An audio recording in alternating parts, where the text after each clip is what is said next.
History of Libya, Wikipedia audio. Libya's history covers its rich mix of ethnic groups added to the indigenous Berber tribes. Berbers have been present throughout the entire history of the country. For most of its history, Libya has been subjected to varying degrees of foreign control, from Europe, Asia, and Africa. The modern history of independent Libya began in 1951. The history of Libya comprises 6 distinct periods: Ancient Libya, the Roman era, the Islamic era, Ottoman rule, Italian rule, and the modern era. Tens of thousands of years ago, the Sahara Desert, which now covers roughly 90% of Libya, was lush with green vegetation. It was home to lakes, forests, diverse wildlife, and a temperate Mediterranean climate. Archaeological evidence indicates that the coastal plain was inhabited by Neolithic peoples from as early as 8000 BCE. These peoples were perhaps drawn by the climate, which enabled their culture to grow, subsisting on the domestication of cattle and the cultivation of crops. Prehistoric and Berber Libya. Rock paintings at Wadi Mathandos and the mountainous region of Jebel Akakis are the best sources of information about prehistoric Libya, and the pastoralist culture that settled there. The paintings reveal that the Libyan Sahara contained rivers, grassy plateaus, and an abundance of wildlife such as giraffes, elephants and crocodiles. The onset of the 5.9 kilo-year event's intense aridification resulted in the Green Sahara rapidly transforming into the Sahara Desert. Dispersal in Africa from the Atlantic coast to the Siwa oasis in Egypt seems to have followed, due to climatic changes which caused increasing desertification. The Afro-Asiatic ancestors of the Berber people are assumed to have spread into the area by the Late Bronze Age. The earliest known name of such a tribe is that of the Garamantes, who were based in Jerma. The Garamantes were a Saharan people of Berber origin who used an elaborate underground irrigation system. They were probably present as tribal people in the Fezzan by about 1000 BCE. And were a local power in the Sahara between 500 BCE and 500 CE. By the time of contact with the Phoenicians, the first of the Semitic civilizations to arrive in Libya from the east, the Lebu, Garamantes, Berbers, and other tribes that lived in the Sahara were already well established. The Phoenicians were the first to establish trading posts in Libya, when the merchants of Tyre developed commercial relations with the Berber tribes and made treaties with them to ensure their cooperation in the exploitation of raw materials. By the 5th century BCE, the greatest of the Phoenician colonies, Carthage, had extended its hegemony across much of North Africa, where a distinctive civilization, known as Punic, came into being. Punic settlements on the Libyan coast included Oea, Libda, and Sabratha. These cities were in an area that was later called Tripolis, or Three Cities, from which Libya's modern capital Tripoli takes its name. In 630 BCE, the ancient Greeks colonized eastern Libya and founded the city of Cyrene. Within 200 years, 4 more important Greek cities were established in the area that became known as Cyrenaica, Bars, Euhesperides, Tachira, Balagrae, and Apollonia, the port of Cyrene. Together with Cyrene, they were known as the Pentapolis. Cyrene became one of the greatest intellectual and artistic centers of the Greek world, and was famous for its medical school, learned academies, and architecture. The Greeks of the Pentapolis resisted encroachments by the ancient Egyptians from the east, as well as by the Carthaginians from the west, but in 525 BCE the Persian army of Cambyses II overran Cyrenaica, which for the next 2 centuries remained under Persian or Egyptian rule. Alexander was greeted by the Greeks when he entered Cyrenaica in 331 BCE, and eastern Libya again fell under the control of the Greeks, this time as part of the Ptolemaic kingdom. Later, a federation of the Pentapolis was formed that was customarily ruled by a king drawn from the Ptolemaic royal house. After the fall of Carthage, the Romans did not occupy immediately Tripolitania, but left it under control of the kings of Numidia, until the coastal cities asked and obtained its protection. Ptolemy Apion, the last Greek ruler, bequeathed Cyrenaica to Rome, which formally annexed the region in 74 BCE and joined it to Crete as a Roman province. During the Roman civil wars, Tripolitania and Cyrenaica sustained Pompey and Mark Antony against respectively Caesar and Octavian.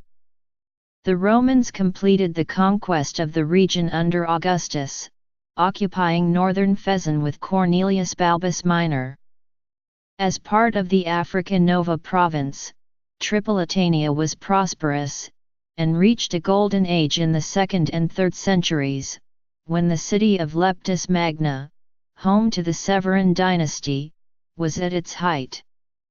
On the other side, Cyrenaica's first Christian communities were established by the time of the Emperor Claudius, but was heavily devastated during the Catos War and almost depopulated of Greeks and Jews alike, and, although repopulated by Trajan with military colonies, from then started its decadence.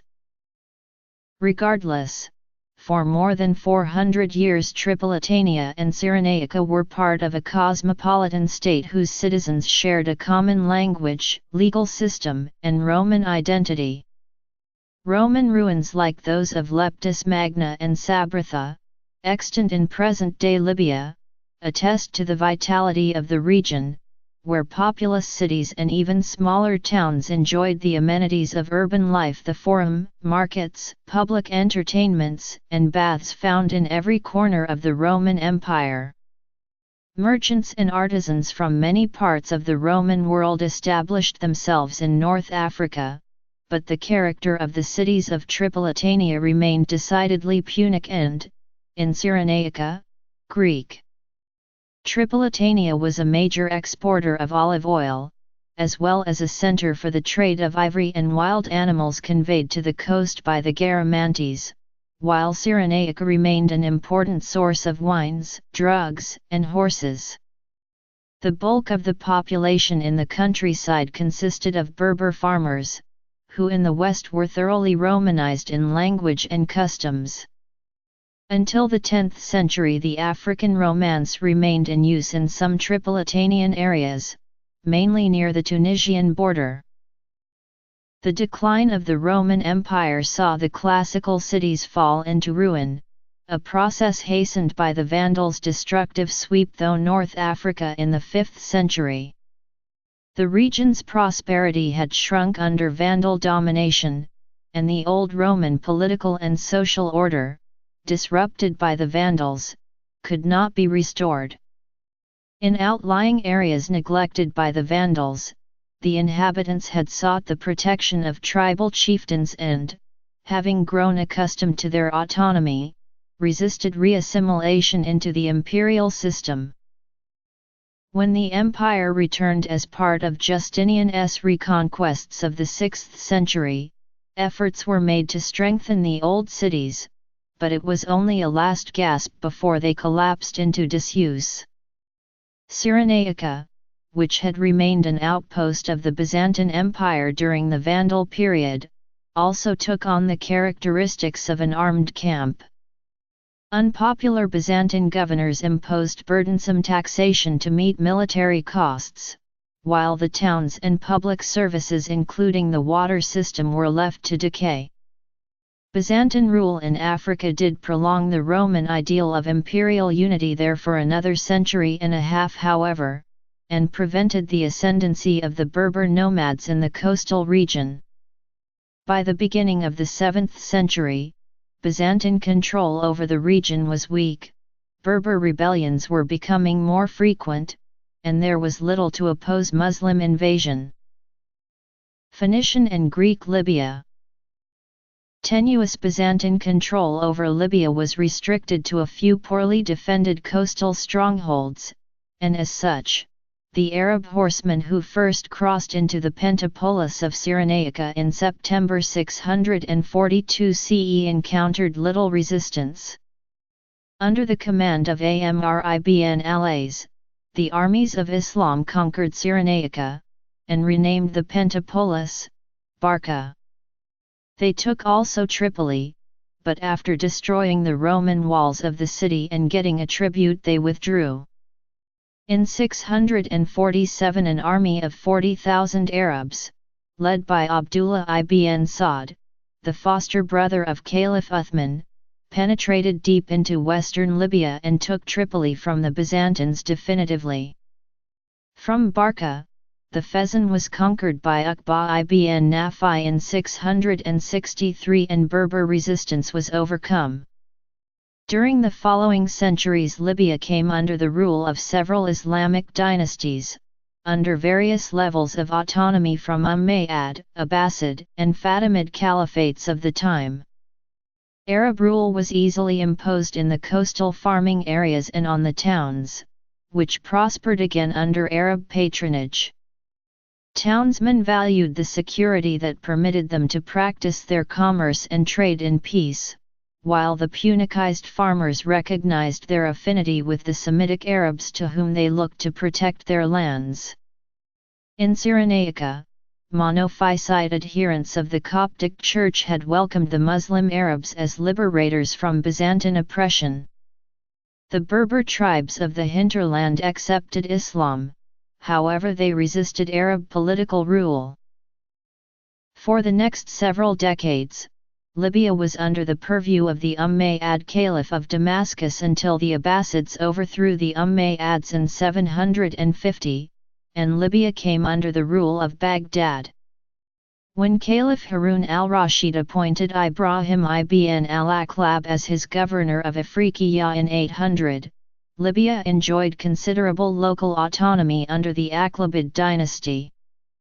The Aqlabids were among the most attentive Islamic rulers of Libya.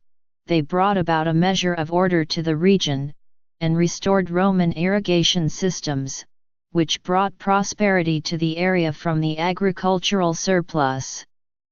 By the end of the 9th century, the Shiite Fatimids controlled western Libya from their capital in Mahdia, before they ruled the entire region from their new capital of Cairo in 972 and appointed Balagain ibn Ziri as governor. During Fatimid rule, Tripoli thrived on the trade in slaves and gold brought from the Sudan and on the sale of wool, leather, and salt shipped from its docks to Italy in exchange for wood and iron goods.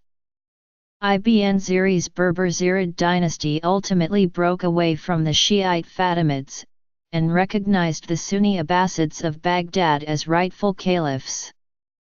In retaliation, the Fatimids brought about the migration of thousands from two troublesome Arab Bedouin tribes, the Banu Sulaim and Banu Hilal, to North Africa.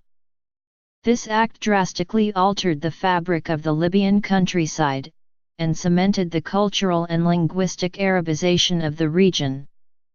Ibn Khaldun noted that the lands ravaged by Banu Hilal invaders had become completely arid desert. Zirid rule in Tripolitania was short-lived though, and already in 1001 the Berbers of the Banu Hezrun broke away. Tripolitania remained under their control until 1146, when the region was overtaken by the Normans of Sicily. It was not until 1159 that the Moroccan Almohad leader Abd al-Mumin reconquered Tripoli from European rule. For the next 50 years, Tripolitania was the scene of numerous battles between the Almohad rulers and insurgents of the Banu Ghaniyya. Later, a general of the Almohads, Muhammad ibn Abu Hafs, ruled Libya from 1207 to 1221 before the later establishment of a Tunisian Hafsid dynasty independent from the Almohads.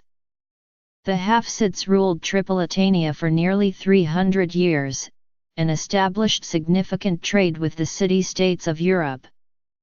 Hafsid rulers also encouraged art, literature, architecture, and scholarship. Ahmad Zarruq was one of the most famous Islamic scholars to settle in Libya, and did so during this time. By the 16th century, however, the Hafsids became increasingly caught up in the power struggle between Spain and the Ottoman Empire. After a successful invasion of Tripoli by Habsburg Spain in 1510, and its handover to the Knights of St. John, the Ottoman Admiral Sinan Pasha finally took control of Libya in 1551. After a successful invasion by the Habsburgs of Spain in the early 16th century, Charles V entrusted its defense to the Knights of St. John in Malta. Lured by the piracy that spread through the Maghreb coastline, adventurers such as Barbarossa and his successors consolidated Ottoman control in the central Maghreb. The Ottoman Turks conquered Tripoli in 1551 under the command of Sinan Pasha. In the next year his successor Turgut Reis was named the Bey of Tripoli and later Pasha of Tripoli in 1556. As Pasha, he adorned and built up Tripoli, making it one of the most impressive cities along the North African coast. By 1565, administrative authority as regent in Tripoli was vested in a pasha appointed directly by the Sultan in Constantinople. In the 1580s, the rulers of Fezzan gave their allegiance to the Sultan, and although Ottoman authority was absent in Cyrenaica, a bey was stationed in Benghazi late in the next century to act as agent of the government in Tripoli. In time, real power came to rest with the Pasha's corps of Janissaries, a self-governing military guild, and in time the Pasha's role was reduced to that of ceremonial head of state. Mutinies and coups were frequent, and in 1611 the Deys staged a coup against the Pasha, and Dey Suleiman Safar was appointed as head of government. For the next 100 years, a series of Deys effectively ruled Tripolitania, some for only a few weeks, and at various times the Dey was also Pasha regent. The regency governed by the Dey was autonomous in internal affairs and, although dependent on the Sultan for fresh recruits to the corps of Janissaries, his government was left to pursue a virtually independent foreign policy as well. The two most important Deys were Mehmed Sakizli and Osman Sakizli, both also Pasha, who ruled effectively the region. The latter conquered also Cyrenaica. Tripoli was the only city of size in Ottoman Libya at the end of the 17th century and had a population of about 30,000. The bulk of its residents were Moors, as city-dwelling Arabs were then known. Several hundred Turks and renegades formed a governing elite, a large portion of which were Kaululas. They identified with local interests and were respected by locals. Jews and Moriscos were active as merchants and craftsmen, and a small number of European traders also frequented the city. European slaves and large numbers of enslaved blacks transported from Sudan were also a feature of everyday life in Tripoli. In 1551, Turgut Reis enslaved almost the entire population of the Maltese island of Gozo, some 6,300 people, sending them to Libya.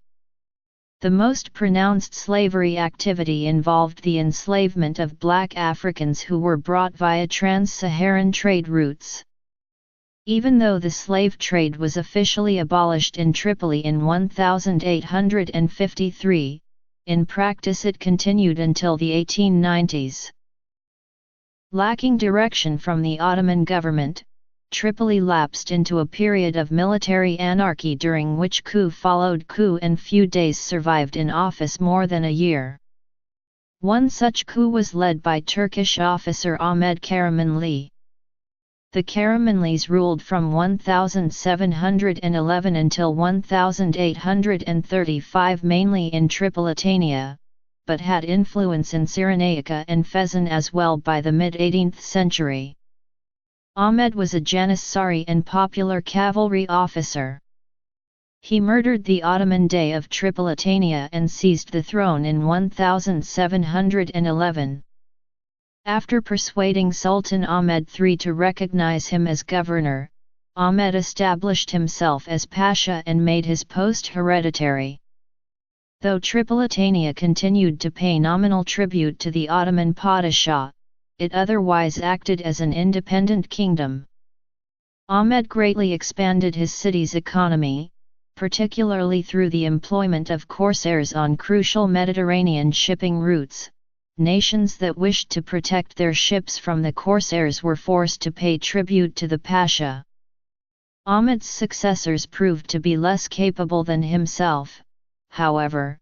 The region's delicate balance of power allowed the Karamanli to survive several dynastic crises without invasion. The Libyan Civil War of 1791–1795 occurred in those years. In 1793, Turkish officer Ali Benghal deposed Hamit Karamanli and briefly restored Tripolitania to Ottoman rule. However, Hamit's brother Yusuf re-established Tripolitania's independence. Roman Libya. Islamic Libya. In the early 19th century, war broke out between the United States and Tripolitania, and a series of battles ensued in what came to be known as the First Barbary War and the Second Barbary War. By 1819, the various treaties of the Napoleonic Wars had forced the Barbary states to give up piracy almost entirely, and Tripolitania's economy began to crumble. As Yusuf weakened, factions sprung up around his three sons, though Yusuf abdicated in 1832 in favor of his son Ali II. Civil war soon resulted. Ottoman Sultan Mahmud II sent in troops ostensibly to restore order, but instead deposed and exiled Ali II, marking the end of both the Karamanli dynasty and an independent Tripolitania. Anyway, order was not recovered easily, and the revolt of the Libyan under Abd el-Jalal and Guma ben Khalifa lasted until the death of the latter in 1858. Ottoman Libya. Italian Libya. Kingdom. Arab Republic and Jamahiriya. 2011 Uprising and Civil War. The second period of direct Ottoman rule saw administrative changes, and what seemed as greater order in the governance of the three provinces of Libya. It would not be long before the scramble for Africa and European colonial interests set their eyes on the marginal Turkish provinces of Libya.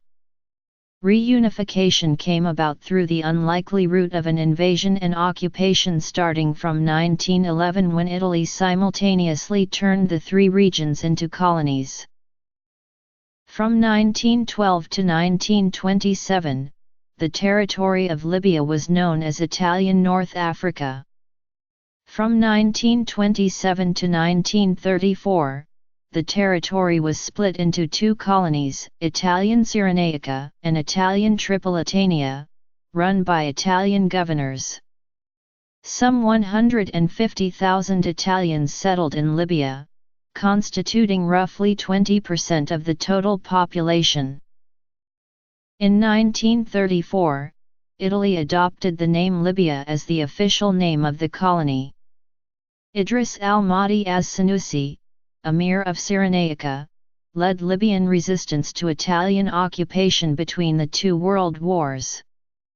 Island Pap estimates that between 1928 and 1932 the Italian military killed half the Bedouin population. Italian historian Emilio Gentile sets to about 50,000 the number of victims of the repression. Transition and 2014 Civil War. From 1943 to 1951, Tripolitania and Cyrenaica were under British administration, while the French controlled Fezzan. In 1944, Idris returned from exile in Cairo but declined to resume permanent residence in Cyrenaica until the removal of some aspects of foreign control in 1947. Under the terms of the 1947 peace treaty with the Allies, Italy relinquished all claims to Libya. On November 21, 1949, the UN General Assembly passed a resolution stating that Libya should become independent before January 1, 1952. Idris represented Libya in the subsequent UN negotiations. On December 24, 1951, Libya declared its independence as the United Kingdom of Libya, a constitutional and hereditary monarchy under King Idris, Libya's only monarch. 1951 also saw the enactment of the first Libyan constitution. The Libyan National Assembly drafted the constitution and passed a resolution accepting it in a meeting held in the city of Benghazi on Sunday, 6th Muharram, Hijras 1371, October 7, 1951. Mohammed Abulazad El-Alam, President of the National Assembly, and the two Vice Presidents of the National Assembly, Omar Fayyaq Shenib and Abu Bakr Ahmed Abu Bakr, executed and submitted the constitution to King Idris, following which it was published in the official Gazette of Libya. The enactment of the Libyan constitution was significant in that it was the first piece of legislation to formally entrench the rights of Libyan citizens following the post-war creation of the Libyan nation-state. Following on from the intense UN debates during which Idris had argued that the creation of a single Libyan state would be of benefit to the regions of Tripolitania, Fezzan, and Cyrenaica, the Libyan government was keen to formulate a constitution which contained many of the entrenched rights common to European and North American nation-states. Though not creating a secular state, Article 5 proclaims Islam the religion of the state. The Libyan constitution did formally set out rights such as equality before the law, as well as equal civil and political rights, equal opportunities, and an equal responsibility for public duties and obligations, without distinction of religion, belief, race, language, wealth, kinship, or political or social opinions. The discovery of significant oil reserves in 1959 and the subsequent income from petroleum sales enabled one of the world's poorest nations to establish an extremely wealthy state. Although oil drastically improved the Libyan government's finances, resentment among some factions began to build over the increased concentration of the nation's wealth in the hands of King Idris. This discontent mounted with the rise of Nasserism and Arab nationalism throughout North Africa and the Middle East, so while the continued presence of Americans, Italians, and British in Libya aided in the increased levels of wealth and tourism following World War II, it was seen by some as a threat. During this period, Britain was involved in extensive engineering projects in Libya and was also the country's biggest supplier of arms. The United States also maintained the large Hweilis Air Base in Libya. On September 1, 1969, a small group of military officers led by 27-year-old Army officer Muammar Gaddafi staged a coup d'état against King Idris, launching the Libyan Revolution. Gaddafi was referred to as the brother leader and guide of the revolution in government statements and the official Libyan press. On the birthday of Muhammad in 1973, Gaddafi delivered a 5-point address. He announced the suspension of all existing laws and the implementation of Sharia. He said that the country would be purged of the politically sick. A people's militia would protect the revolution. There would be an administrative revolution, and a cultural revolution. Gaddafi set up an extensive surveillance system. 10 to 20% of Libyans worked in surveillance for the revolutionary committees, which monitored place in government, in factories, and in the education sector. Gaddafi executed dissidents publicly, and the executions were often rebroadcast on state television channels. Gaddafi employed his network of diplomats and recruits to assassinate dozens of critical refugees around the world.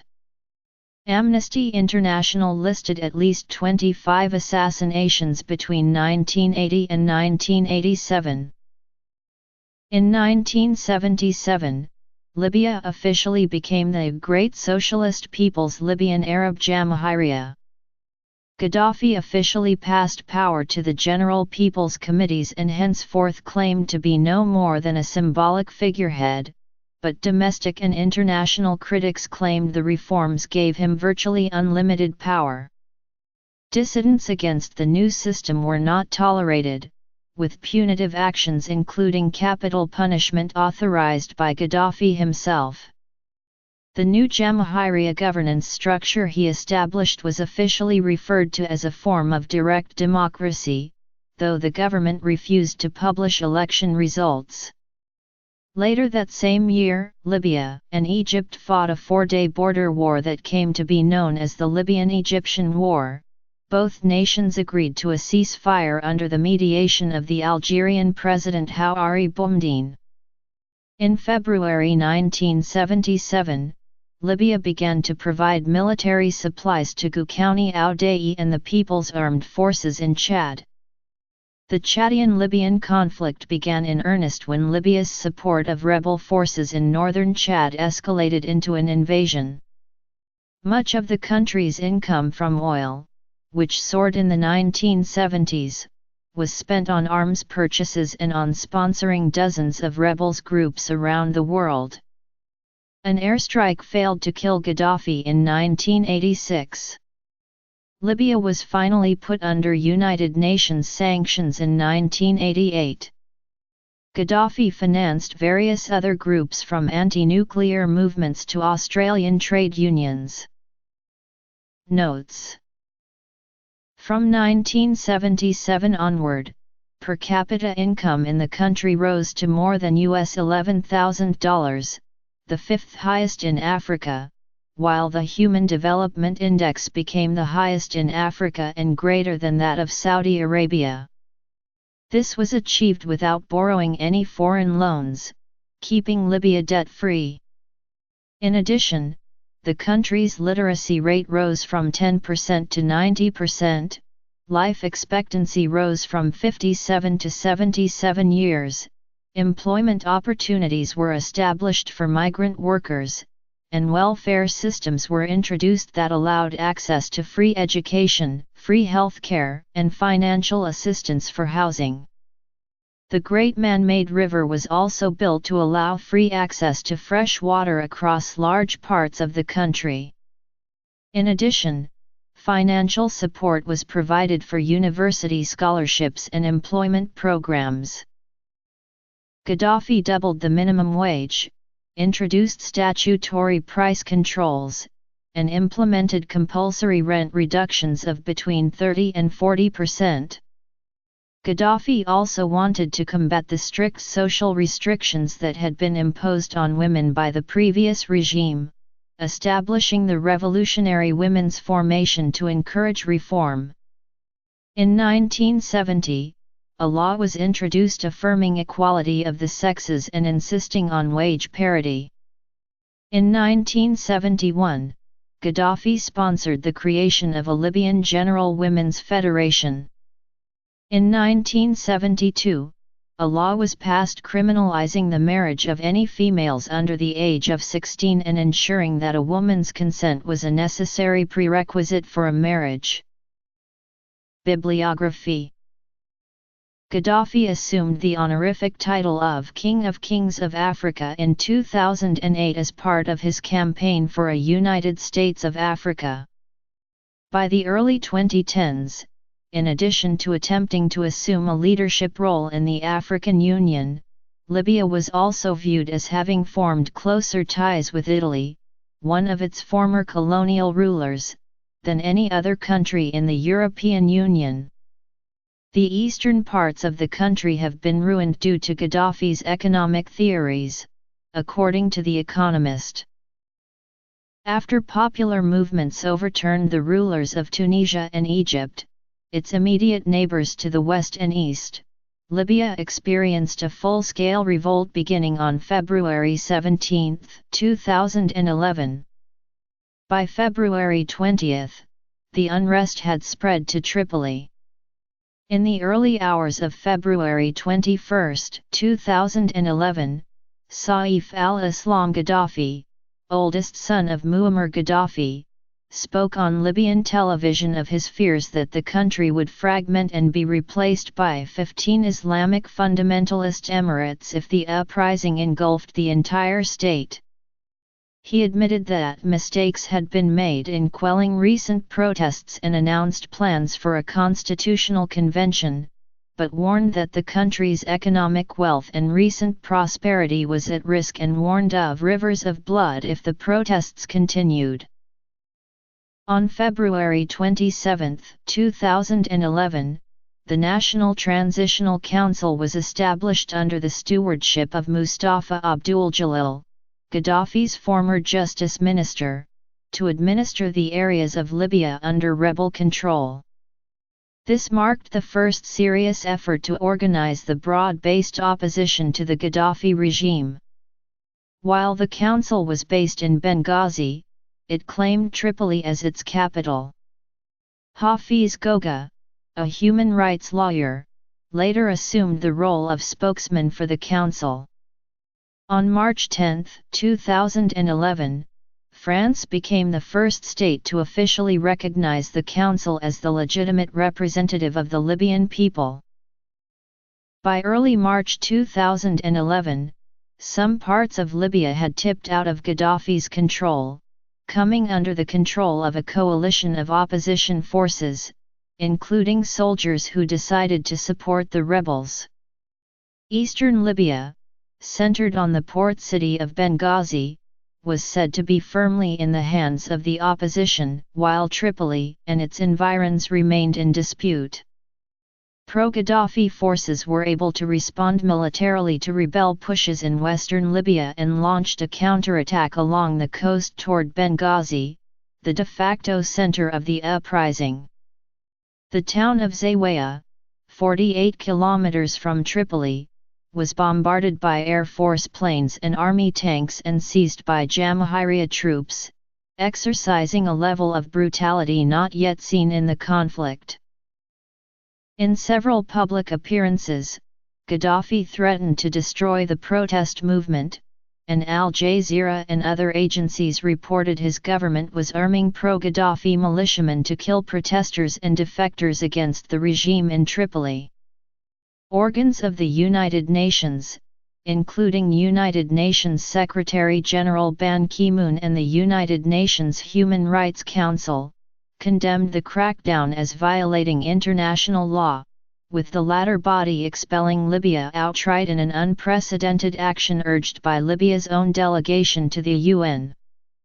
The United States imposed economic sanctions against Libya, followed shortly by Australia, Canada, and the United Nations Security Council, which also voted to refer Gaddafi and other government officials to the International Criminal Court for investigation. On March 17, 2011, the UN Security Council passed Resolution 1973 with a 10-0 vote and 5 abstentions. The resolution sanctioned the establishment of a no-fly zone and the use of all means necessary to protect civilians within Libya. Shortly afterwards, Libyan Foreign Minister Moussa Koussa stated that Libya has decided an immediate ceasefire and an immediate halt to all military operations. On March 19, the first Allied act to secure the no-fly zone began when French military jets entered Libyan airspace on a reconnaissance mission heralding attacks on enemy targets. Allied military action to enforce the ceasefire commenced the same day when a French aircraft opened fire and destroyed a vehicle on the ground. French jets also destroyed 5 tanks belonging to the Gaddafi regime.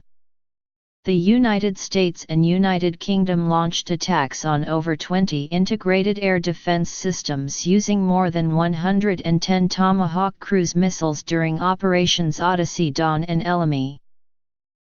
On June 27, 2011, the International Criminal Court issued an arrest warrant for Gaddafi, alleging that Gaddafi had been personally involved in planning and implementing a policy of widespread and systematic attacks against civilians and demonstrators and dissidents. By August 22, 2011, rebel fighters had entered Tripoli and occupied Green Square, which they renamed to its original name, Martyrs Square, in honor of those killed during the Italian occupation. Meanwhile, Gaddafi asserted that he was still in Libya and would not concede power to the rebels. On September 16, 2011, the UN General Assembly approved a request from the National Transitional Council to accredit envoys of the country's interim controlling body as Tripoli's sole representatives at the UN, effectively recognizing the National Transitional Council as the legitimate holder of that country's UN seat. The National Transitional Council had been plagued by internal divisions during its tenure as Libya's interim governing authority. It postponed the formation of a caretaker, or interim government on several occasions during the period prior to the death of Muammar Gaddafi in his hometown of Sirte on October 20, 2011. Mustafa Abdul Jalil led the National Transitional Council and was generally considered to be the principal leadership figure. Mahmoud Jibril served as the NTC's de facto head of government from March 5, 2011 through the end of the war, but he announced he would resign after Libya was declared to have been liberated from Gaddafi's rule. The liberation of Libya was celebrated on October 23, 2011, and Jibril announced that consultations were underway to form an interim government within 1 month, followed by elections for a constitutional assembly within 8 months and parliamentary and presidential elections to be held within a year after that. He stepped down as expected the same day and was succeeded by Ali Tarhouni. At least 30,000 Libyans died in the civil war. After the Libyan Civil War, the National Transitional Council has been responsible for the transition of the administration of the governing of Libya. The liberation of Libya was celebrated on October 23, 2011.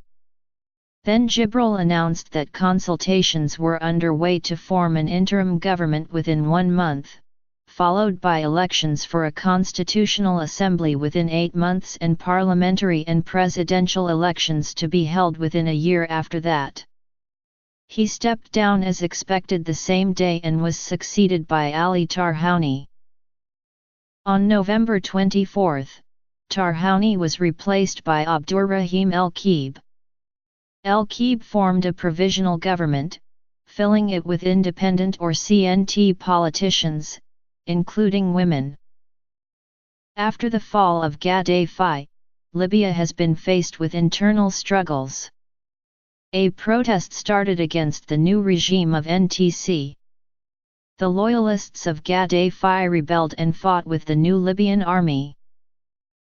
Because the constitutional declaration allowed a multi-party system, the political parties, like Democratic Party, Party of Reform and Development, National Gathering for Freedom, Justice and Development appeared. The Islamist movement started. For Stop It, CNT government deny the parties based on religion, tribal and ethnic bases. On July 7, 2012, Libyans voted in their first parliamentary elections since the end of Gaddafi's rule. The election, in which more than 100 political parties registered, formed an interim 200-member National Assembly. This will replace the unelected National Transitional Council, name a prime minister, and form a committee to draft a constitution. The vote was postponed several times to resolve logistical and technical problems, and to give more time to register to vote, and to investigate candidates. On August 8, 2012, the National Transitional Council officially handed power to the wholly elected General National Congress, which is tasked with the formation of an interim government and the drafting of a new Libyan constitution to be approved in a general referendum. On August 25, 2012, in what appears to be the most blatant sectarian attack since the end of the civil war, unnamed organized assailants bulldozed a Sufi mosque with graves, in broad daylight in the center of the Libyan capital Tripoli. It was the second such razing of a Sufi site in 2 days. On October 7, 2012, Libya's Prime Minister-elect Mustafa Ag. Abu Shagur stepped down after failing a second time to win parliamentary approval for a new cabinet. On October 14, 2012, the General National Congress elected former GNC member and human rights lawyer Ali Zidane as Prime Minister-designate. Libyan Constitutional Assembly elections took place in Libya on February 20, 2014. Ali Zidane was ousted by the Parliament Committee and fled from Libya on March 14, 2014 after rogue oil tanker Morning Glory left the rebel port of Sidra, Libya with Libyan oil that had been confiscated by the rebels. Ali Zidane had promised to stop the departure, but failed. On March 30, 2014, General National Congress voted to replace itself with new House of Representatives. Abdullah al-Thani served as the Prime Minister since March 11, 2014 in interim capacity. He resigned on April 13, 2014, after he and his family were victims of a traitorous attack but continued to remain Prime Minister since there was no replacement. Ahmed Matik was elected Prime Minister of Libya in May 2014, but his election as Prime Minister took place under disputed circumstances. Libyan Supreme Court ruled on June 9 that Matik's appointment was illegal and Matik resigned the same day. As of May 18, 2014, the Parliament building was reported to have been stormed by troops loyal to General Khalifa Haftar, reportedly including the Zintan Brigade, in what the Libyan government described as an attempted coup. House of Representatives elections were held in Libya on June 25, 2014. On July 14, the United States support mission in Libya evacuated its staff after 13 people were killed in clashes in Tripoli and Benghazi. The fighting, between government forces and rival militia groups, also forced Tripoli International Airport to close. A militia, including members of the Libya Revolutionaries Operations Room, tried to seize control of the airport from the Zintan militia, which has controlled it since Gaddafi was toppled. Both militias are believed to be on the official payroll. In addition, Misrata Airport was closed, due to its dependence on Tripoli International Airport for its operations. Government spokesman, Ahmed Lamine, stated that approximately 90% of the planes stationed at Tripoli International Airport were destroyed or made inoperable in the attack, and that the government may make an appeal for international forces to assist in re-establishing security.